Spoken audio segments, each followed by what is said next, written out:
Shalom saudara, kami dari Bahasa Indonesia Fellowship Singapura. Kami senang kembali bersama dengan kita semua untuk menyembah Tuhan. Mari sebelumnya aku mau undang untuk kita semua satu di dalam doa. Bapa, terima kasih Tuhan untuk hari yang baru, rahmat-Mu yang selalu baru Tuhan bagi setiap kami Tuhan, dimanapun kami berada. Bapa, pada saat ini kami siap Tuhan untuk memuji-Mu, kami siap untuk menyembah-Mu Tuhan. Bapa, Engkau hadir di tengah-tengah kami dan bertata dalam pujian dan penyembahan kami. Hanya di dalam nama Tuhan Yesus kami berdoa dan kami mengucap syukur. Amin.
Kami mencari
Pulihkan segala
Shalom. Firman Tuhan yang dicatat di Matius 6 ayat 19 sampai 21, Tuhan Yesus mengajarkan kita, janganlah kamu mengumpulkan harta di bumi ngengat dan karat merusakkannya, dan pencuri membongkar serta mencurinya. Tetapi kumpulkanlah bagimu harta di surga. Di surga ngengat dan karat tidak merusakkannya, dan pencuri tidak membongkar serta mencurinya. Karena di mana hartamu berada, di situ juga hatimu berada. Kita sedangkan mengumpulkan harta di surga ketika kita dengan setia mengikuti perintah Tuhan, ketika kita sedang melayani sesama kita yang sedang dalam kebutuhan, ketika kita pergi menginjili dan memenangkan jiwa. Kita juga mengumpulkan harta kita di surga ketika kita menabur di dalam pelayanan dan kita menabur di dalam pekerjaan Tuhan. Hari ini, waktu saudara datang memberikan persembahan, saudara sedang menabur di dalam pelayanan dan pekerjaan Tuhan. Dan saudara sebetulnya sedang mengumpulkan harta di surga. Silakan memberi. Tuhan memberkati.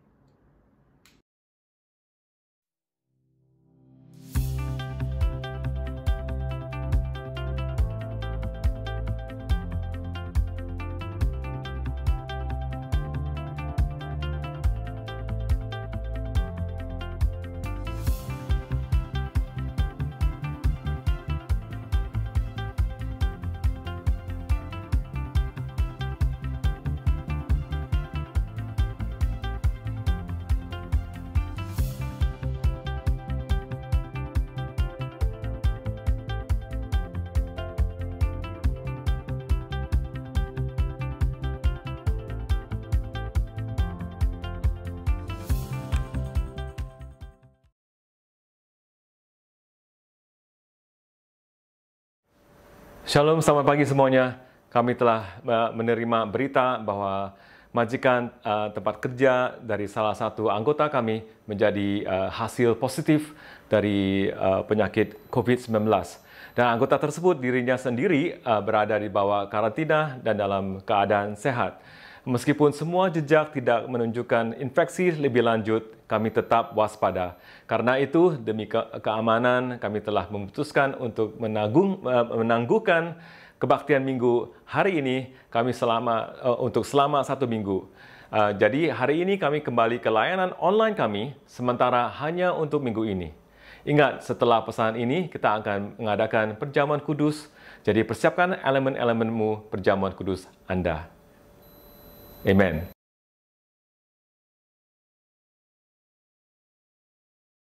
Dan sama kembali di dalam ibadah kami. Sebelum saya membawa firman, mari kita berdoa.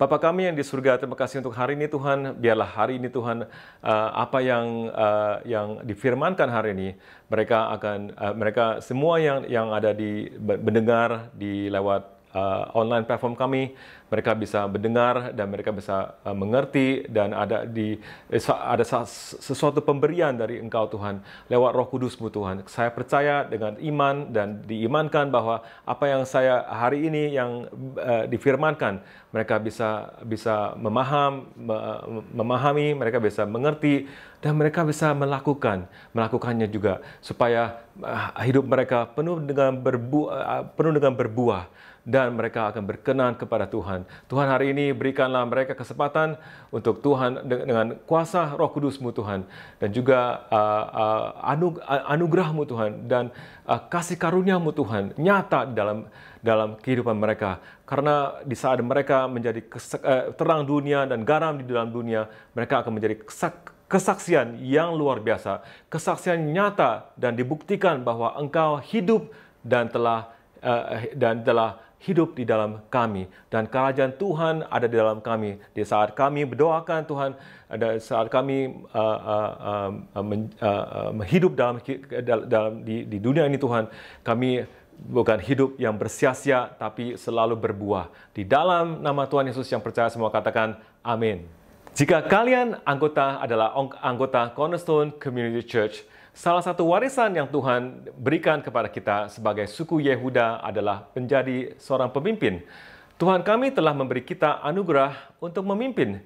Sebetulnya, setiap orang dari kita, antara kita dengan satu atau lain cara, pada suatu saat kami ada kemungkinan akan menjadi seorang pemimpin.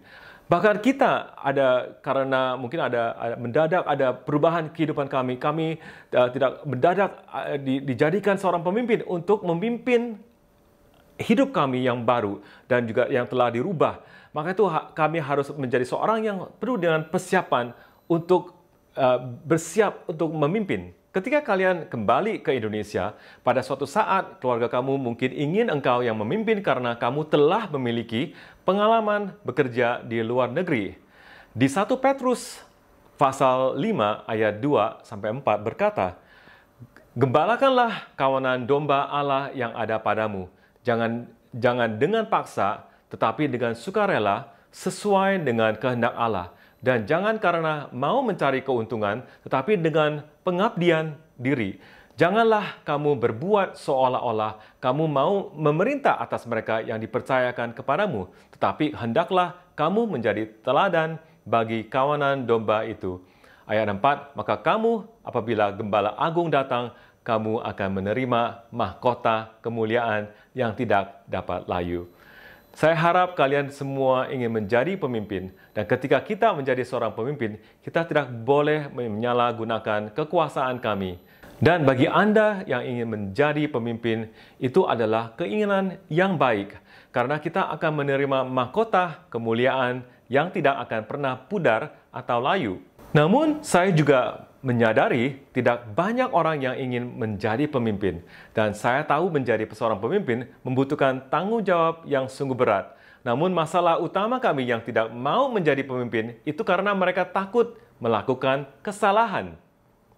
Dan kesalahan bisa menjadi sesuatu kekacauan. Dan kalau ingin membersihkan kekacauan itu sungguh sulit.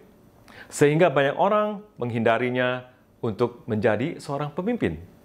Tetapi Tuhan berjanji kepada mereka yang ingin memimpin bahwa mereka akan memahami bahwa sebenarnya Dialah yang memimpin. Tuhan ingin memimpin engkau menjadi seorang pemimpin di depannya dan engkau di belakangnya Tuhan. Dan Dia sudut untuk memimpin di depanmu.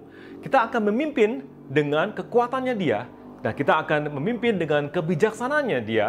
Dan yang perlu kita lakukan hanya tinggal di dalam Dia dan mendekat kepadanya dan berbicara bersama Dia dan dengan Dia setiap hari dan setiap saat. Jika Anda melakukan itu adalah jaminan bagi Tuhan untuk membantu kita dan memberi kami kemenangan di setiap saat. Amin.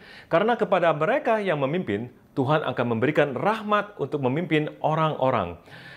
Dan kasih karunia itu disebutkan janji-janji yang kudus yang dapat dipercayai, belas kasihan Daud diberikan kepada kami. Yaitu namanya the sure mercies of David will be given unto us. Mari kita lihat di Kisah Para Rasul pasal 13 ayat 34. Allah telah membangkitkan Dia dari antara orang mati dan Dia tidak akan diserahkan kembali kepada kebinasaan. Hal itu dinyatakan oleh Tuhan dalam firman ini. Aku akan menggenapi kepadamu janji-janji yang kudus yang dapat dipercayai, yang telah kuberikan kepada Daud. Di ayat ini ada dua orang yang disebutkan. Yang pertama adalah Yesus Kristus, karena Dia yang dibangkitkan oleh Allah dan menebuskan dosa-dosa kami dan hidup di dalam kami. Hanya Yesus yang telah dibangkitkan.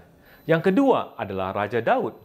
Saudara-saudara, perjanjian ini adalah disebutkan the sure mercies of David, atau janji-janji kudus dan belas kasih yang diberi kepada Daud. Saudara-saudara, perjanjian ini adalah sungguh luar biasa sekali. Yang pertama, syarat seorang pemimpin mendapatkan perjanjian kudus ini yang diberikan kepada Daud, inilah karunia-Nya. Yang pertama, engkau akan dijamin keselamatan. Ingatlah, bayangkan hidup setiap hari dan dengan aman bahwa hidupmu telah dijamin oleh Tuhan bahwa engkau akan hidup kekal bersama Dia. Bayangkan engkau tidak akan mengalami kebinasaan. Berarti kekekalan telah dijamin oleh Tuhan. Keselamatanmu juga telah dijamin oleh Tuhan. Saudara-saudara, hidup kekal kami telah dijamin oleh Tuhan. Itu adalah sesuatu yang membuat kami semangat. Saudara-saudara, lihatlah hidupnya Raja Daud. Meskipun dia adalah seorang raja, yang paling unggul di bangsa dan sejarah Israel dan sungguh dihormati, tetapi dosa-dosanya juga nyata dan Tuhan tetap mengadili dia dan membela dia, dia tetap diselamatkan. Raja Daud punya dosa banyak sekali, dari hawa nafsu, tipuan, menjadi pembunuh, tidak menjadi ayah yang sejati, membuat anak-anaknya semua memberontak kepada dia. Ingat, yang satu anak yang bernama Absalom yang ingin membunuh ayahnya diri sendiri. Karena Raja Daud kebanyakan istri dan anak dan ditambah untuk tanggung jawabnya untuk memimpin bangsa kerajaan, dia tidak ada waktu untuk memberi kasihnya kepada keluarganya. Maka itu keluarganya kacau. Meskipun dia begitu banyak kesalahan dan berdosa, tetapi kehidupan Raja Daud yang terakhir tetap diselamatkan. Dan hasil dari pelakuan Raja Daud sungguh berhasil. Dan ingatlah, Raja Daud telah diurapin 3 kali. Pertama oleh Nabi Samuel di waktu kecil, lalu diurapi sebagai Raja Yehuda, dan lalu yang terakhir diurapin ketiga kalinya sebagai Raja bangsa Israel. Kenapa Raja Daud diurapin 3 kali? Karena tahap kemajuan seseorang menjadi pemimpin harus lewat berapa tahap ujian. Seperti saya di gereja Cornerstone, pertama kali sebelum saya menjadi seorang pastor, pertama kali saya diurapin untuk menjadi cell group leader. Yang kedua diurapin sebagai diakon. Dan ketiga, saya telah diurapin sebagai pastor. Tahap saya ada tahap ujian. Setelah saya dibuktikan di setiap tahap, saya dipromosikan dan maju ke tahap berikutnya. Apakah saya banyak hal-hal sulit di saatnya saya menjadi pemimpin? Oh, tentu. Dijamin pasti ada hal-hal akan mencoba setiap pemimpin yang maju. Tetapi karena ada janji-janji kudus dan belas kasihan Allah, saya akan tetap dilindungi. Itulah janjinya Tuhan. Dan cara lindunginya bagaimana? Yang kedua, syarat kalau seorang pemimpin mendapat perjanjian kudus ini yang diberikan kepada Daud. Inilah karunia pelindungannya. Yang kedua, Tuhan akan memberi penasihat-penasihat di dalam hidupmu untuk menjagamu, untuk melindungimu. Itulah salah satu janji dari The Sure Mercies of David.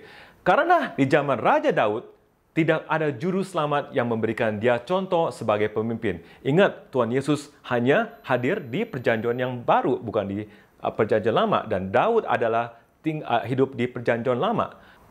Seperti waktu saya pertama kali menjadi ayah, anakku telah dilahirkan, saya gemetar. Karena kenyataannya mulai sadar bahwa karena saya belum pernah menjadi ayah. Dan saya tidak tahu tanggung jawabnya bagaimana saya ingin membesarkan anak ini. Saya ini belum ada pengalaman menjadi seorang ayah. Pernah nggak ada suami yang berkata setelah anaknya dilahirkan, dia berkata, wah saya sudah ada pengalaman. Nah justru ini adalah orang yang harus diperhatikan nih. Namun seorang yang belum pernah mengalami sebagai seorang ayah atau pemimpin, kita harus belajar dari yang lain yang sudah ada pengalaman. Dan belajar lewat pengalaman mereka. Ternyata jika kita membaca kitab suci, kami bisa mengalami secara rohani dan mengerti tentang kehidupan dan hubungan antara Allah Bapa dan anaknya.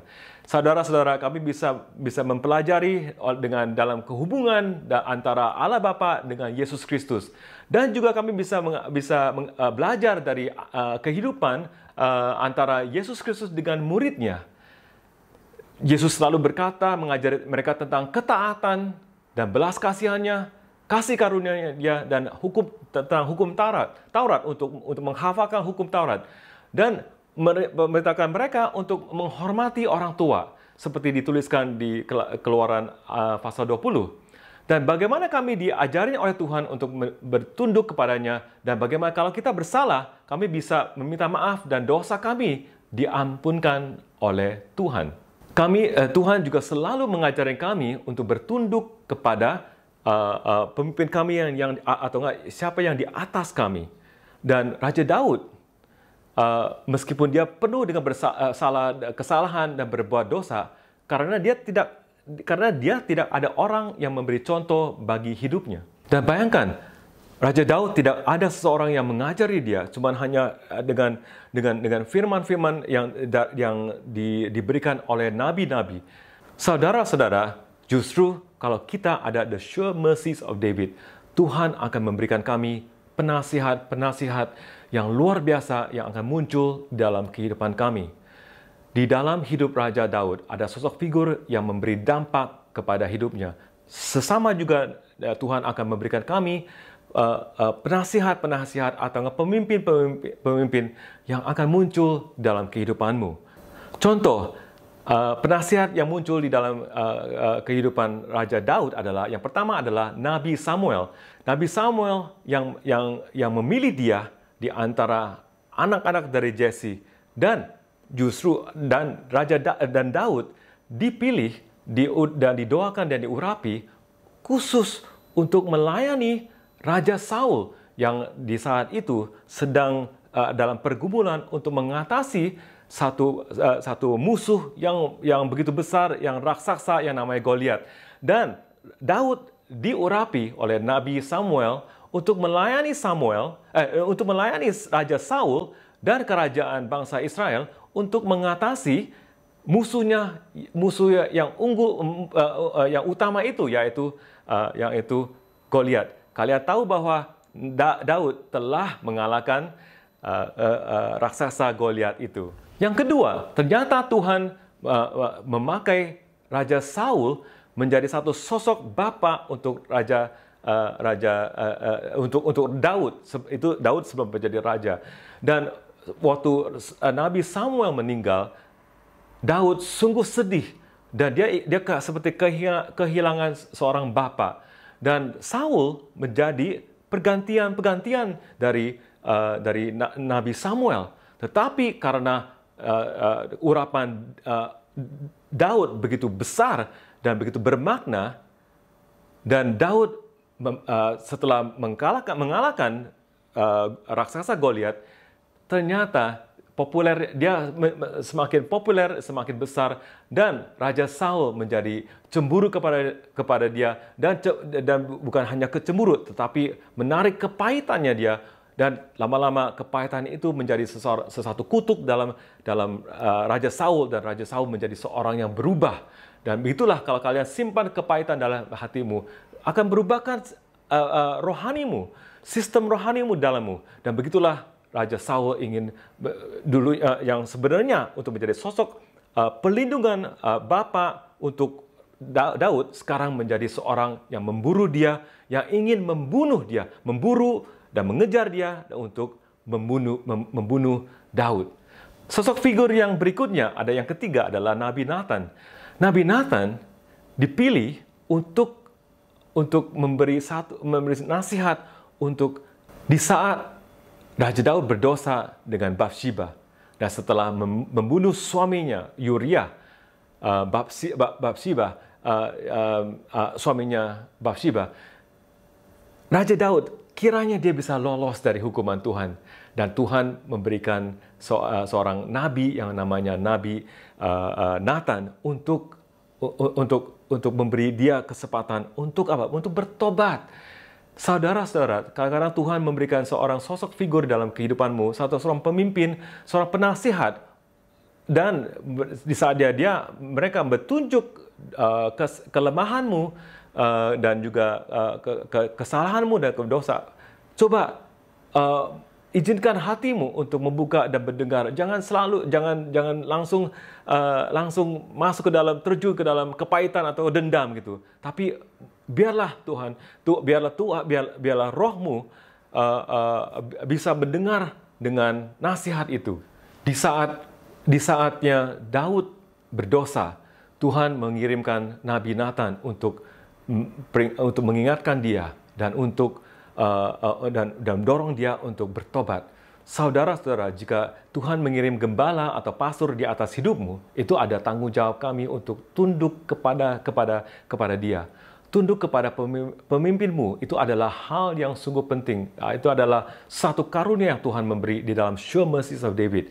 Di saat Daud di bawah Raja Saul yang sedang mengubur dia untuk membunuh dia, meskipun Raja Saul gagal untuk membunuh Daud, tetapi ingat, di kitab suci telah menceritakan bahwa ada satu saat waktu Raja Saul sedang di dalam gua, untuk membuang air kecil, dan di situ ternyata tidak kebetulan Daud juga ada di sana lagi sedang sembunyi. Dan Daud diberikan kesempatan untuk membalas dendam dan membunuh Raja Saul di depannya. Tetapi Daud berkata, seperti di 1 Samuel 26 ayat 9 berkata, tetapi kata Daud kepada Abisai, jangan musnahkan dia, sebab siapakah yang dapat menjamah orang yang diurapi Tuhan dan bebas dari hukuman. Saudara-saudara, Raja Daud tahu bahwa kalau kita menyentuh seorang yang diurapi oleh Tuhan, itu bahaya sekali. Daud tidak mau menyentuh seorang yang telah diurapi Tuhan. Kenapa dia berbuat itu? Karena semua pemimpin didirikan oleh Tuhan. Kalau kalian bersungguh-sungguh tentang pemimpinmu di depan manusia, engkau telah menyalahi pilihan Tuhan. Engkau akan berkata bahwa Tuhan, engkau bukan adalah Tuhan yang benar. Karena pilihanmu pilihan salah. Di zaman Yesus, Kaisar adalah raja. Namun dia tidak pernah Yesus tidak pernah meremehkan Kaisar di depan murid-muridnya. Karena Tuhan tidak mau memberi alasan untuk iblis menabur kepahitan di dalam kita. Setiap pemimpin maupun baik atau jahat, semua dibangun oleh Tuhan. Jadi kalau Tuhan ingin menurunkan atau menaikkan seorang pemimpin, itu urusan Tuhan. Kami tetap percaya Tuhan kami, tetap percaya dengan Tuhan kami, tetap mendoakan untuk pemimpin-pemimpin kami. Amin. Kita harus bisa melakukan satu doakan untuk pemimpin-pemimpin kami. Saudara-saudara, justru di negara yang mempunyai pemimpin yang jahat, justru kebangkitan rohani akan lebih banyak dan menumbuh, dan umat-umat Tuhan lebih berapi.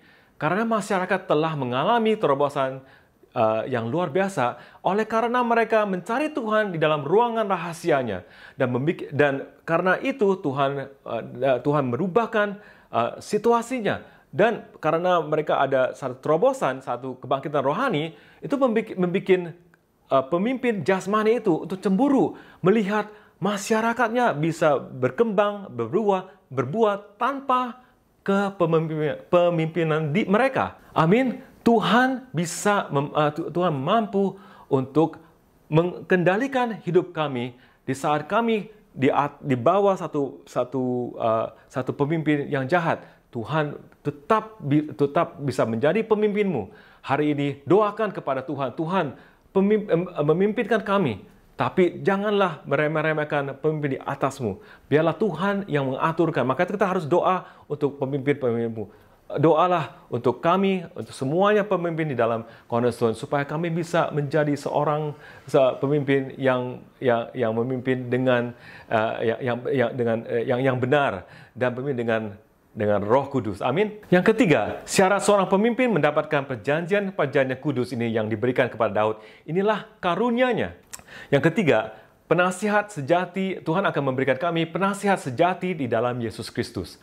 Saudara-saudara, Raja Daud tidak ada sosok penasihat yang bisa mengajari dia, maka dia berbuat kesalahan demi kesalahan, karena tidak ada penasihat yang sempurna yang bisa mengajari dia. Tetapi kita ada, yaitu Yesus Kristus. Dia telah mempersempurnakan segalanya di kayu salib. Dia adalah anak Allah lewat Roh Kudus untuk hidup di dalammu. Maka dia memberikan perjanjian yang kudus dan belas kasihan yang bisa dipercayai lewat Roh Kudus. Saudara-saudara, dosa menghilangkan payung pelindunganmu. Dan dosa mengundang dan diberikan kesempatan dan izin untuk iblis mengutuk kami. Tetapi pertobatan menghentikan pendarahan dari dosa itu. Dan pertobatan harus dibuktikan dengan buah pertobatannya. Di dalam perjanjian kudus ini yang diberikan kepada Daud, Tuhan mengambil alih dan mengendalikan hidup Daud sampai pertobatannya berbuah. Saudara-saudara, pertobatan harus menghasilkan satu buah, harus berbuah. Pertobatan ada buah pertobatan, dan hasil pertobatan kami harus dibuktikan dalam buahnya.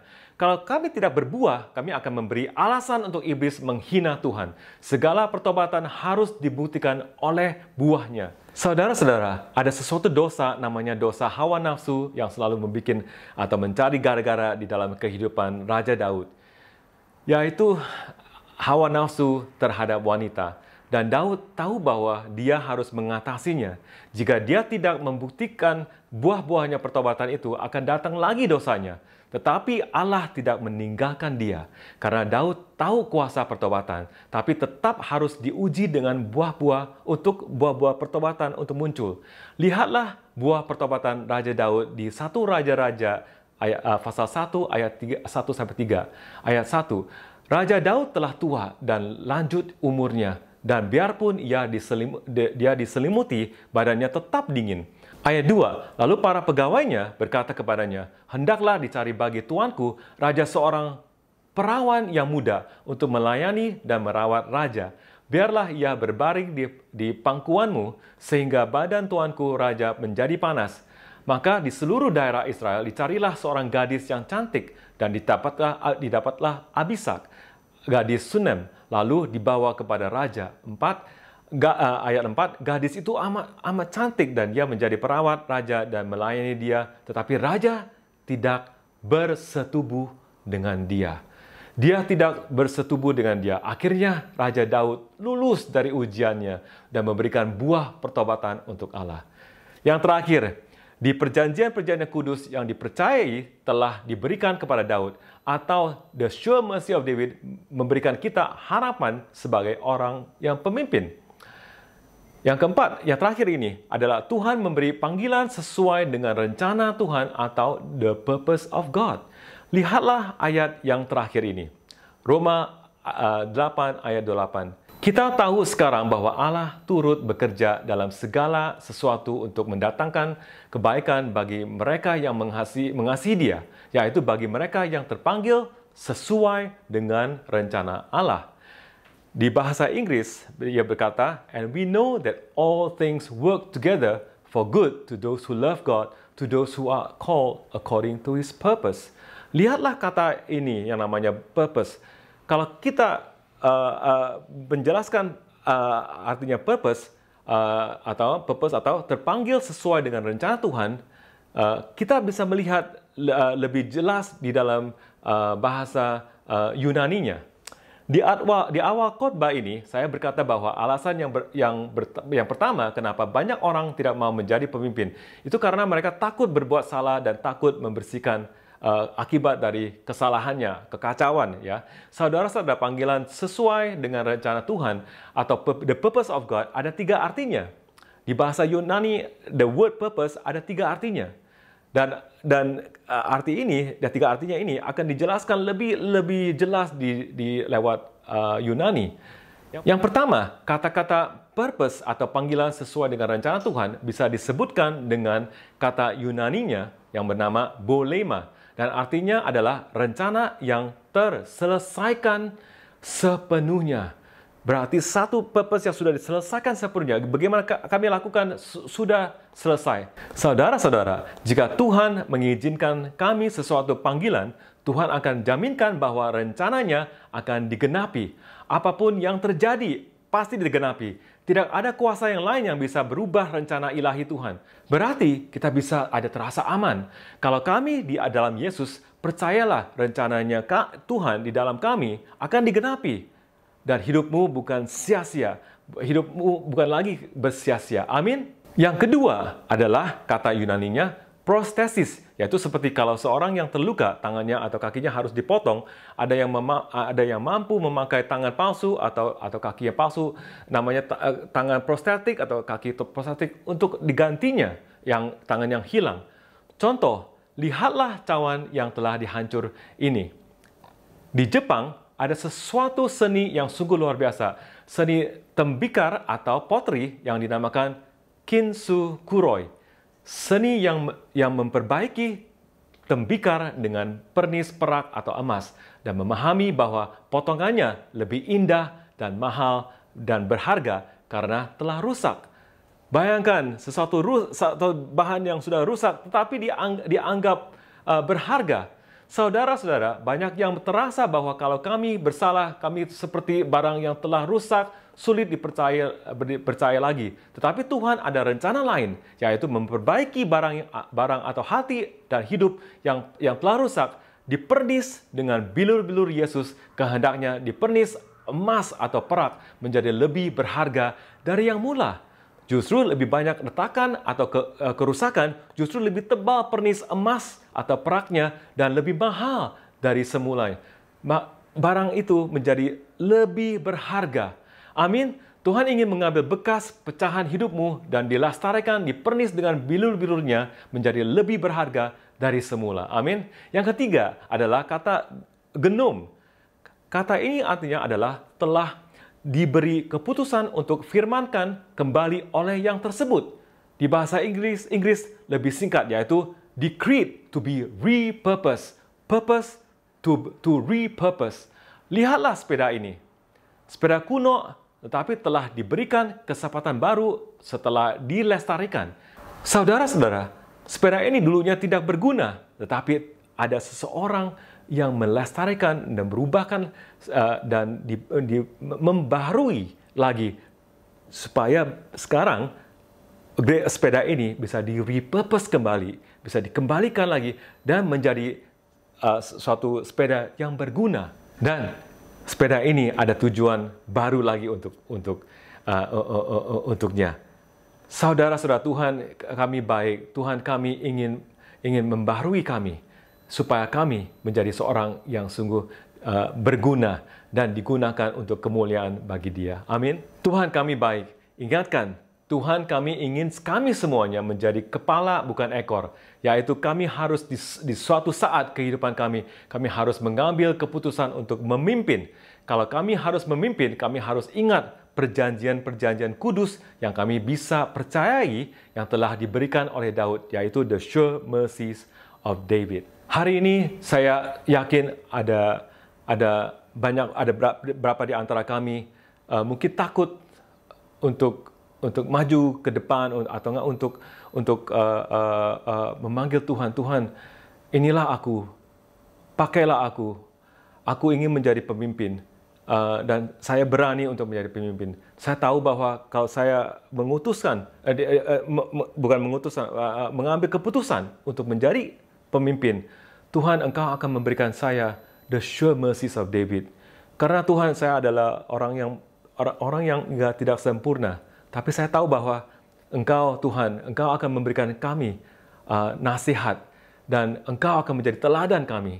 Dan Engkau dengan firman-Mu akan mengajar kami bagaimana kami hubungan dengan Allah Bapa dengan anaknya.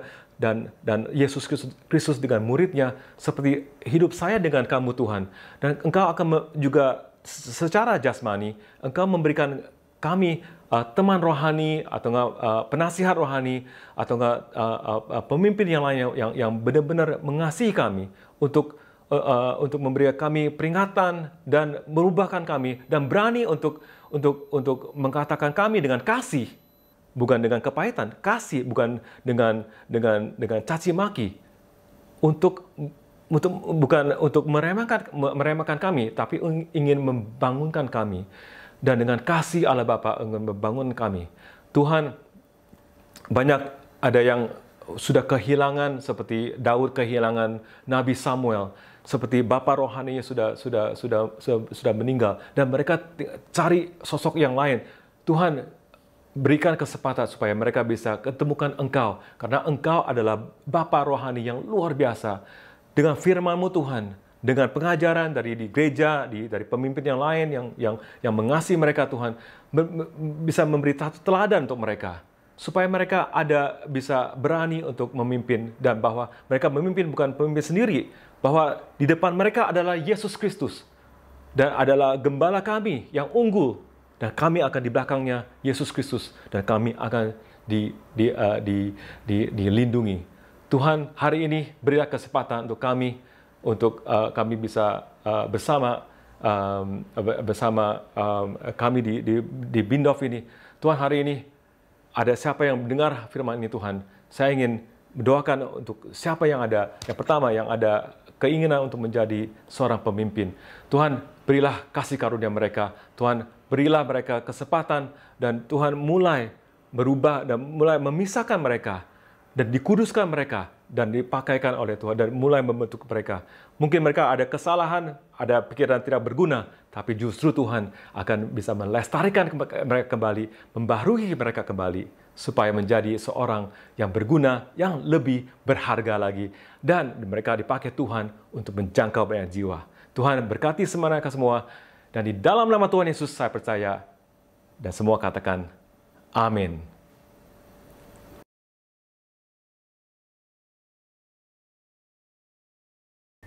Shalom semua. Welcome to this communion service. Selamat datang di perjamuan kudus. Thank God for this wonderful time Terima kasih Tuhan untuk waktu yang indah ini. when we can partake of communion together Ketika kita mengambil perjamuan kudus bersama-sama to remember His death, untuk mengingat kematiannya, of His great sacrifice for us. pengorbanan Dia yang sangat besar. So I pray and I trust Dan aku berdoa dan percaya that you will take communion seriously, saudara mengambil perjamuan kudus itu dengan sungguh-sungguh. not only now but every day, every time of your life. Bukan hanya sekarang, tapi setiap hari dalam kehidupan saudara. This is a very important occasion, Dan ini adalah kesempatan yang sangat penting. and we are commanded Dan kita diperintahkan to remember His death, untuk mengingat kematiannya. all that He has done on the cross of Calvary for all of us. Dan semua yang telah dilakukan Dia di atas kayu Kalvari bagi kita semua. And for mankind. Dan untuk semua umat manusia. That is why we partake of communion. Dan sebab itu kita mengambil perjamuan kudus. We must partake of it seriously, Kita harus mengambilnya dengan sungguh-sungguh. remembering His death. Mengingat kematiannya. Show forth His death till He come. Untuk memberitakan kematiannya sampai Dia datang. And we are also commanded to acknowledge His body. Dan kita diperintahkan untuk mengakui tubuh Dia. Only when we do that, Karena ketika kita melakukan itu, then we will know and experience dan kita akan tahu dan mengalami the benefits of this communion. keuntungan dari perjamuan kudus ini. So we're going to take of communion now. Dan kita akan mengambil perjamuan kudus sekarang. Everyone get your elements ready. Dan saudara semua mengambil cawan dan rotinya.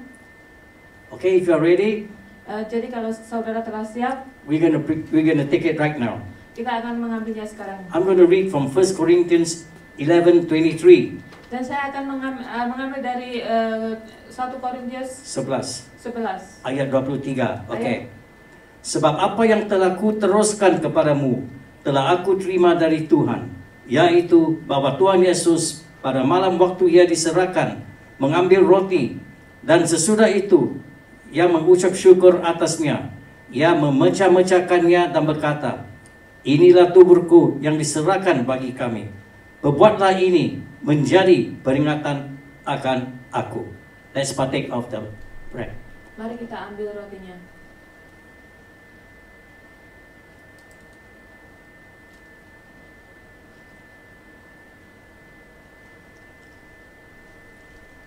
Demikian juga Ia mengambil cawan sesudah makan lalu berkata, cawan ini adalah perjanjian baru yang dimeteraikan oleh darahku. Perbuatlah ini setiap kali kamu meminumnya menjadi peringatan akan aku. Sebab setiap kali kamu makan roti ini dan minum cawan ini, kamu memberitakan kematian Tuhan sampai Ia datang. Okay, let's drink of the blood. Mari kita minum darahnya.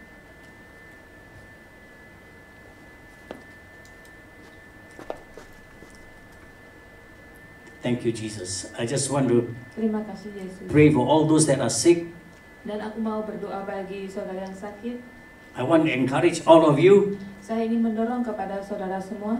This is His goodness to us. Ini adalah kebaikan-kebaikan Dia dalam kehidupan kita. And we are told to remember His goodness, Dan kita diperintahkan untuk mengingat who kebaikan-kebaikan forgive all our sins, yang telah mengampuni segala who dosa heal kita, all our sicknesses, yang menyembuhkan segala penyakit-penyakit who redeem kita, our life from destruction, yang telah menebus hidup kita dari kehancuran. and claim all these promises. Dan kita harus mengklaim janji-janji ini. As I say this prayer for you, Dan ketika saya berdoa, doa ini bagi saudara, Father, in the name of Jesus, Bapa di dalam nama Yesus, we acknowledge all that Jesus has done for us. kita mengakui segala apa yang telah Yesus lakukan bagi kita semua. We remember His death. Kita ingat kematiannya. We will show forth his death till he comes. Kita akan memberitakan kematiannya sampai dia datang. We acknowledge his body Kita mengakui tubuhnya that was broken for us. yang telah terpecah-pecah bagi kita. And you said we will have health. Dan engkau berkata kami akan mendapatkan kesehatan. We will have life. Kita akan ada hidup. You said whoever eat a body and drink your blood Dan kamu berkata barang siapa saja makan roti dan minum darah will have life. akan mendapatkan hidup. And your spirit abides in us Dan rohmu tinggal di dalam kita. and we in you. Dan kami di dalam engkau. Thank you. Terima kasih. In the name of Jesus right now, Dalam nama Yesus, I pray for all who needs healing. aku berdoa bagi semua yang memerlukan kesembuhan. In the name of Jesus, Dalam nama Yesus, I claim the healing right now. aku klaim kesembuhan itu We sekarang. remember all you've done on the cross for us. Dan kami ingat apa yang telah engkau lakukan di atas kayu salib. So I speak healing now Aku katakan kesembuhan sekarang to whoever needs it. kepada siapa saja yang memerlukan. In the name of Jesus. Dalam nama Yesus. Thank you, Lord. Terima kasih By Tuhan. his stripes we are healed. Dengan bilu-bilumu kita sembuh. In Jesus' name. Dalam nama Yesus. Our sins are also forgiven us. Dan dosa-dosa kita telah diampuni. Thank you, Lord Jesus. Terima kasih Tuhan Yesus. Once again, thank you for all that you've done on the cross for us. Sekali lagi terima kasih dengan apa yang telah engkau lakukan di atas kayu salib. So we give you back all the honor, the glory, and the praise. Dan kami kembalikan lagi semua kemuliaan, hormat, dan puji-pujian. In Jesus' name we pray. Dalam nama Yesus kami berdoa. Amen. Amin. Sekian dari ibadah kami. I pray that you have a good day. Ingatlah Tuhan, di saat Tuhan memberi keputusan untuk engkau menjadi seorang pemimpin, Dia sudah mengukur, Dia sudah kalkulasikan, Dia sudah menghitung segalanya bahwa kami itu bisa ada ruangan untuk perubahan. Tuhan tahu bahwa kita nggak sempurna. Malah di dalam jalanan kami, dalam pemimpin kami, kita bisa jatuh dan bisa bersalah, atau itu semuanya udah dihitung oleh Tuhan. Kejatuhan kami, kebangkitan kami, dipulihkan kami, semuanya Tuhan tahu segalanya. Jadi jangan khawatir bahwa di saat Tuhan memanggil kamu menjadi seorang pemimpin, ambillah dengan suka hati dan berjalan dengan iman. Dan memimpin dengan iman dan percaya kepada Dia dengan iman, dan Tuhan telah atur segalanya, karena Dia sudah mengukur dan menghitung di saat mana kamu bisa jatuh, di sana kamu bisa Tuhan akan mengirim seorang untuk membantu kamu, untuk membangkitkan kamu atau membantu kamu. Itu semua Tuhan sudah atur segalanya. Jadi kita tinggal bersama Dia, dan tinggal bersama Dia dan berintim dengan Dia, dan Tuhan akan membela engkau, akan melindungi engkau. Amin. Begitulah sekian kebaktian minggu hari ini. Ingatlah minggu depan kami akan kembali lagi di dalam offline dan both offline dan online. Amin. Mari kita memberikan berkat untuk semuanya. The Lord bless you, the Lord keep you, the Lord make His face to shine upon you and grant you His grace. The Lord make His countenance to shine upon you and grant you His peace. And now the blessings of God the Father, the blessing of God the Son, the blessing of God the Holy Spirit be with you and abide with you now and forever. And all God's people say, Amen. Have a good day, have a good week. Lord bless you. In Jesus' name we pray, Amen.